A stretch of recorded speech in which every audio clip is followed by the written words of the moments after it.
School শেষ করে বাড়ি ফিরছিল ড্যানিয়েল। প্রতিদিনের মতো তাকে একটা সরু পুরনো গলি দিয়ে যেতে হচ্ছিল।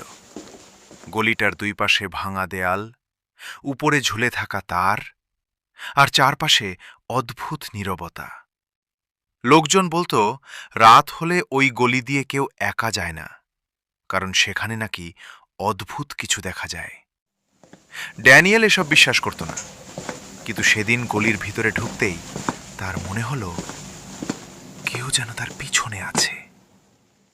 সে ধীরে ধীরে পিছনে তাকালো। গলির শেষ মাথায় একটা মেয়ে দাঁড়িয়ে আছে। তার লম্বা চুল মুখ ঢেকে রেখেছে, আর সে এক দৃষ্টিতে ড্যানিয়েলের দিকেই তাকিয়ে আছে। ড্যানিয়েলের বুক ধরফর করতে লাগলো। সে দ্রুত হাঁটতে শুরু করলো। কিছুক্ষণ পর আবার পিছনে তাকাতেই মেয়েটা অদৃশ্য। ঠিক তখনই গলির ভিতরে একটা অদ্ভুত খসতে যাওয়ার শব্দ ভেসে এলো। ডেকে ডেকে ডেকে। ড্যানিয়েলের পুরো শরীর ঠান্ডা হয়ে গেল। সে ধীরে ধীরে পিছনে ঘুরল, আর তারপর যা দেখল তা দেখে সে জমে গেল। মেয়েটার শরীর কোমরের নিচ থেকে কাটা। সে দুই হাতের ভর দিয়ে মাটির উপর ঘষতে ঘষতে এগিয়ে আসছে। তার চোখ দুটো ফ্যাকাশে সাদা, আর মুখে ছিল ভয়ঙ্কর হাসি।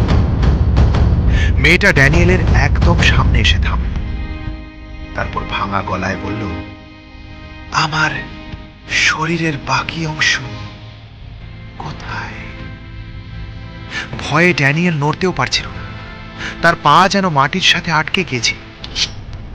হঠাৎ পুরো গলি অন্ধকার হয়ে গেল, আর কয়েক সেকেন্ড পর শোনা গেল এক ভয়ঙ্কর চিৎকার।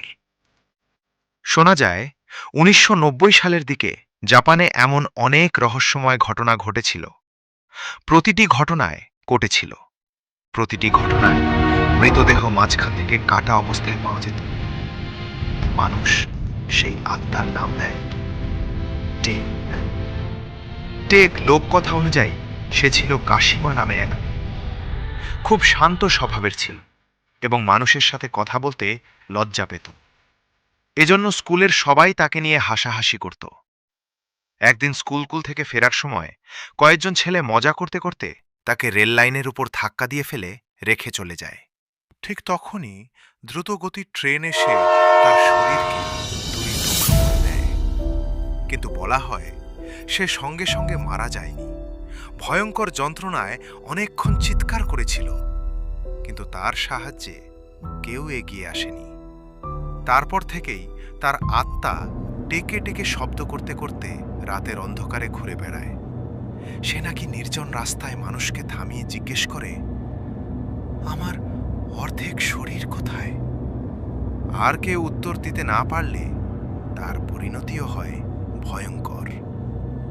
যদি আজকের এই ভয়ঙ্কর গল্পটা আপনাদের ভালো লেগে থাকে, তাহলে আরও এমন গা শিউরে ওঠা হরর স্টোরির জন্য এখনই সাবস্ক্রাইব করুন ময়া।